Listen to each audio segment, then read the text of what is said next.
Okay, तो coming with optics, physics की optics की कुछ ऐसी बातें, क्योंकि ऑप्टिक्स में कुछ क्वेश्चंस तो ऐसे होते हैं जो न्यूमेरिकल से रिलेटेड होते हैं और कुछ क्वेश्चंस वो होते हैं जो थ्योरेटिकल और कॉन्सेप्ट से रिलेटेड होते हैं। एक एक करके बात करने शुरू करते हैं। तो सबसे पहले बात करते हैं, जैसे मैं इस कैमरे के सामने हूं तो इमेज की बात कर लेते हैं। इमेजेस कैसे हमारे पास में हुआ करती हैं। ध्यान रखिएगा, जब हम मिरर के अंदर इमेज को देख रहे होते हैं, किसी भी इमेज की हम बात कर रहे होते हैं, मान लीजिए हमने ऑब्जेक्ट को यहां पर रख रखा है और ये पॉइंट हमारे पास में मान लीजिए P या A पॉइंट है, ठीक है। ये हमारे पास में ऑब्जेक्ट है और इस ऑब्जेक्ट की एक इमेज यहां कहीं पर बनेगी। ये मेरे पास में इसकी इमेज बन रही है। यहां हमारे पास में कोई पॉइंट O है या कुछ भी मान करके चलते हैं, मान लीजिए X है, तो मेरे पास में XA की डिस्टेंस बराबर होगी XI की डिस्टेंस के। ये तभी हुआ करता है, दिस इज वेरी इंपॉर्टेंट, अब जो मैं बात बताना, दिस इज वेरी इंपॉर्टेंट, ये तभी हुआ करता है जब यहां का एंगल आपका कैसा हो, 90 हो, मतलब ये परपेंडिकुलर आ रहा हो, ठीक है। अगर मेरे पास में ये चीज कुछ इस तरह से हो गई, मतलब अगर मैंने इसको इंक्लाइन कर दिया और मैं आपसे कहता हूं ऑब्जेक्ट यहां रखा हुआ है, इमेज यहां बनी हुई है, तो ध्यान रखिएगा यहां पर अगर ये पॉइंट x है तो इस बार IX is not equal to XO। This is very important, ये बहुत इंपॉर्टेंट होता है, ध्यान रखना है, बोलना नहीं है। This is again a very important, ठीक है।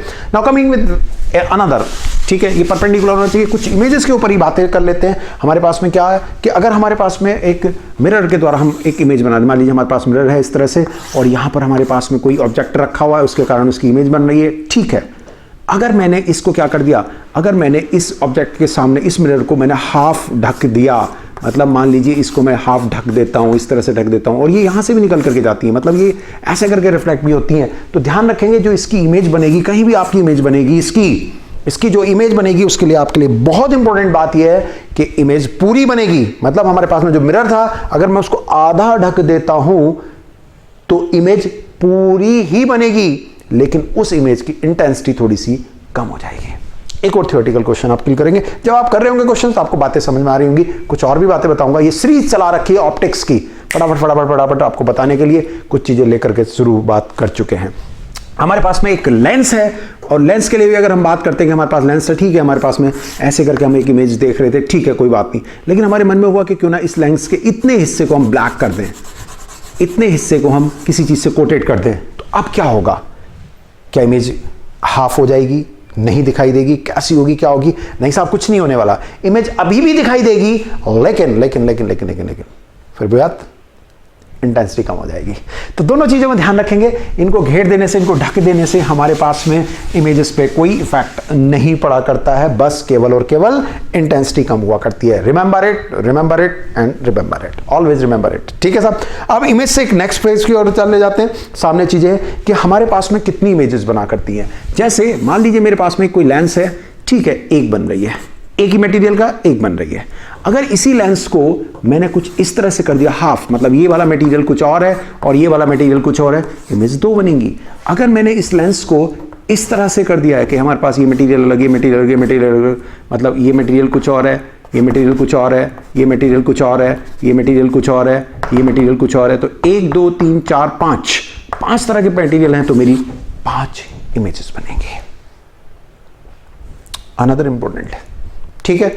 लेकिन अगर कोई कहता है ठीक है वो हम ऐसे करके जा रहे थे, अगर ये कुछ ऐसे करके हो गया, ऐसे, ठीक है, यहां पर हमने क्या करा, एक ऐसा लेंस तैयार करा, ऐसे बिल्कुल ऐसे ही इधर से काट दिया इधर का, मतलब हमने इस लेंस को इस तरह से डिजाइन करा कि ये मटेरियल एक तरह का है, ये मटेरियल हमारे पास में दूसरी तरह का, और ये तीसरी तरह का, 3 तरह के मटेरियल हमारे पास में इसके अंदर दिए हुए हैं।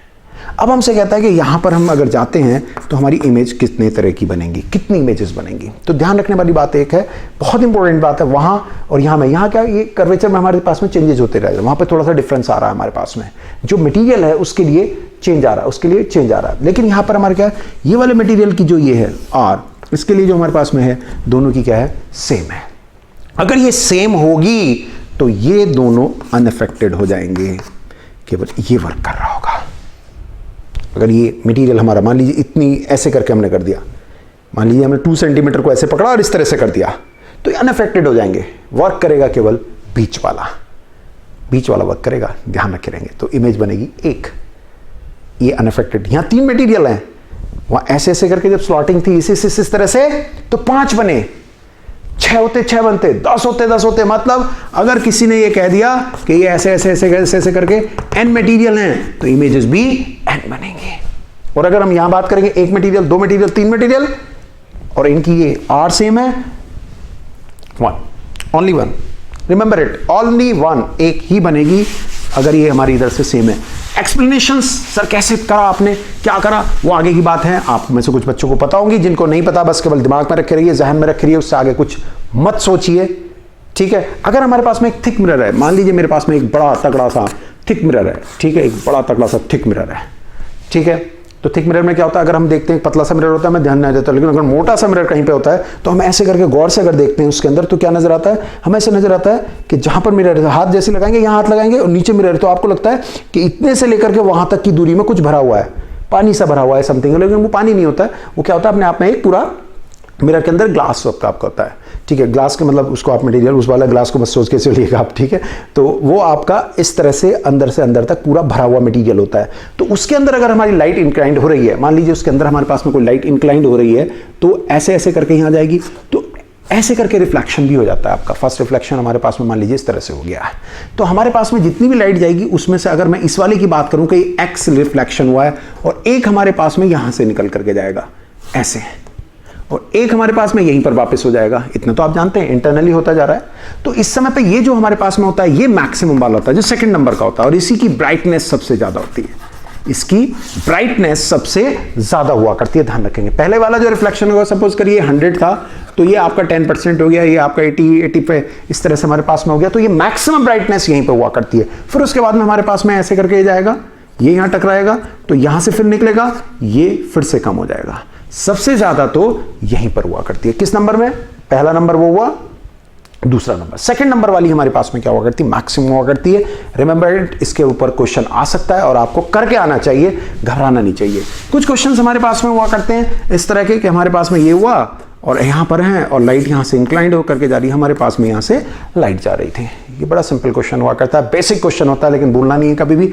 हमारे पास में क्या हुआ कि मीडियम हमारे पास में N1 से एंटर हुई N2 में, ऐसे करके उसने कहा बहुत सारे लगा रखे, बहुत सारे लगा रखे, लैंग्वेज कुछ भी यूज कर सकता है। तो आपसे कहेगा जब वो फाइनली यहां से निकलेगी, जब वो फाइनली यहां से निकलेगी तो बताइए क्या होगा।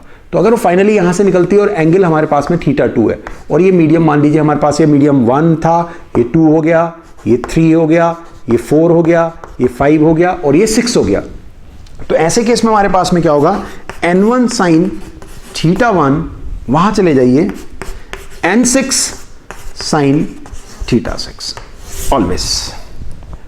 बीच का सारा कहानी खत्म, बीच की सारी कहानी खत्म, मतलब बीच में कितने लगे हैं डजंट मैटर। अब यहां पर दो क्वेश्चन बना करते हैं, दो इंपॉर्टेंट क्वेश्चन बनते हैं। क्या, अगर वो कहता है कि बाहर जाते जाते जाते यहां से चलते चलते चलते चलते लाइट मिस हो गई, मतलब लाइट बाहर ही नहीं आई, लाइट मिस हो गई मतलब मिसिंग हो गई, लाइट मिसिंग हो गई, ऐसा जेईई में आया हुआ क्वेश्चन है आपका। मुझे नहीं पता 2000 कुछ में आया हुआ, 2001 में है या 2008 में है, कुछ है, मुझे नहीं पता एग्जैक्टली कब है, लेकिन उसने कहा लाइट मिस हो गई, गायब हो गई। तो लाइट मिस कब होगी, अगर ये ऐसे करके जाएगा मतलब इस तरह से दिखाई देगा, तो इसका मतलब लाइट दिखाई दे रही है। मिस कब होगी, जब वो लाइट यहीं कहीं रह जाए, मतलब वो लाइट यहीं कहीं रह जाए, बाहर नहीं निकल के जाए। जब बाहर नहीं निकल करके जाएगी तो मिस होने का मतलब है θ2 की वैल्यू कितनी हो जाएगी, 90 हो जाएगी। लगाइए यहां, सॉल्व, खत्म हो गई कहानी,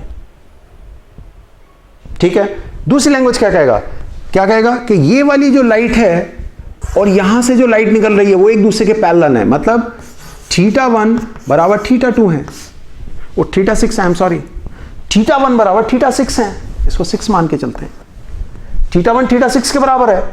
तो ऐसे केस में हमारे पास में होगा ये जो θ1 दिया हुआ है और ये अगर इक्वल हो गए तो ये हो गए कैंसिल, तो N1 = N6 हो गया।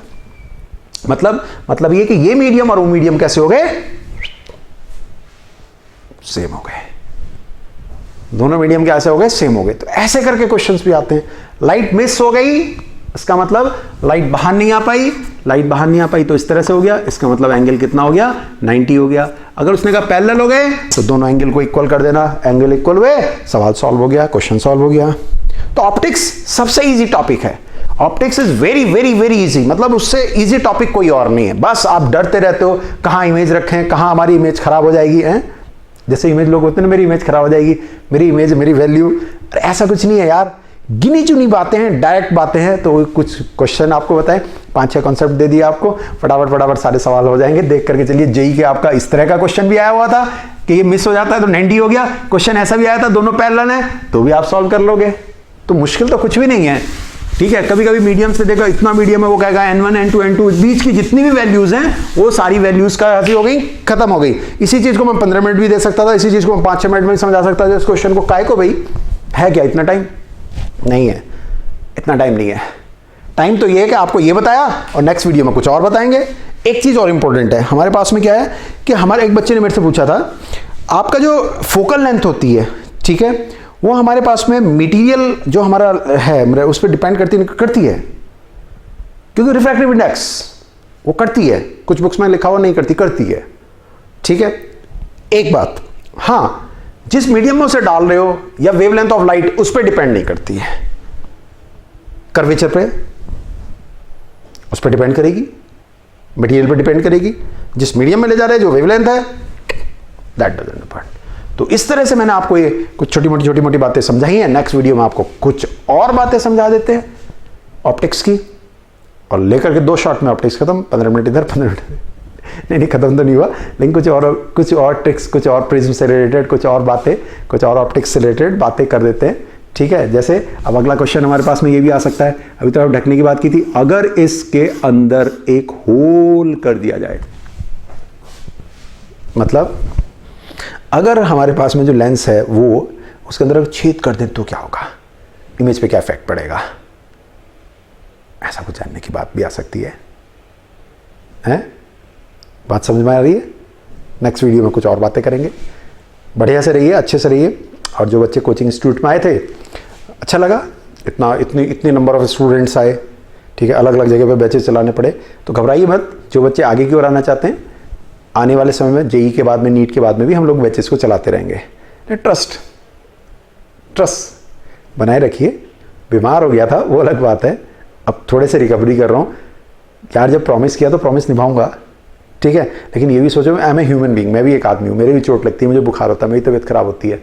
अभी मुझे पता है कि मेरे को कुछ क्या क्या हो रहा है, मेरे जो भी है, ठीक है, इन्फेक्शन हो रहा है, लेकिन मैं उस इन्फेक्शन को भी ओवरकम करके आपके साथ वर्क कर रहा हूँ। लेकिन ये सब एक्सक्यूज नहीं चलते यार दुनिया में ये एक्सक्यूज नहीं चलते कि आप बीमार हैं क्या हैं, क्योंकि जेई के पेपर के पीछे कहीं लिस्ट नहीं लगी होगी कि आप अपनी 10 बीमारी बताइए, घर की 10 कंडीशन बताइए, जिसके बेस पर आपको नंबर ज्यादा दे दिया जाए।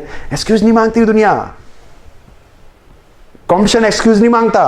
अगर आप एथलेटिक हैं और आप दौड़ने जा रहे हैं और आपका पेट खराब हो गया या आपके टैंक में चोट लग गई, तो ऐसा नहीं होगा आप सबसे आगे दौड़ रहे थे, और जो लास्ट और जो बीच या आपसे सेकंड नंबर वाला आपसे मान लीजिए 300 मीटर दूर था, मतलब आपकी 1000 मीटर की रेस है और आपसे सेकंड नंबर वाला, आप फर्स्ट पे चल रहे हो, सेकंड नंबर वाला 200 मीटर दूर है, और आपके अचानक पैर में मोच आ जाती है, चोट खा के आप गिर जाते हैं, तो आपको फर्स्ट नहीं कहा जाएगा। हाँ, ये कहा जाएगा कि फाइट बहुत जबरदस्त करी थी, फर्स्ट नहीं कहेगा। विनर तो वही होगा जो आपको क्रॉस करके निकल जाएगा। तो इन बीमारी की, इन कंडीशंस की कोई एक्सक्यूज नहीं होती है। आने वाले 4 दिन जो आपके जेई के हैं उनमें एक्सक्यूज इकट्ठे मत करिए। बायोलॉजिकल क्लॉक को अपना स्ट्रांग करिए, रात में 11 बजे सोने की आदत डालिए, सुबह 7 बजे 5 बजे 6 बजे जितने उठे, मतलब नींद अच्छे से लीजिए। अब मत पढ़िए लेट नाइट तक, नई चीजें मत पढ़िए, वीडियोस में बता रहा हूं उनके थ्रू आप कुछ चीजों को कर लीजिए, ठीक है, लेकिन लंबी वीडियोस देखने की, किसी टॉपर से मिलने की, ऐसी सारी कहानियों का मत करिए, नया टॉपिक मत करिए। जितना आपने करा है उसी को बहुत अच्छे से एक बार रिवाइज कर लीजिए और रिवीजन हो जाएगा आपका, डेफिनेटली हो जाएगा, ठीक है साहब। तो मिलते हैं नेक्स्ट वीडियो में कुछ और बातें करते हुए, बिंदास तरीके से। ऐसे हंसते रहिए, मस्त रहिए। क्यों? क्योंकि यार खुशी से तो सब कुछ हो सकता है। दुख होकर के, दुखी होकर के, रो करके किसी ने युद्ध जीता है क्या?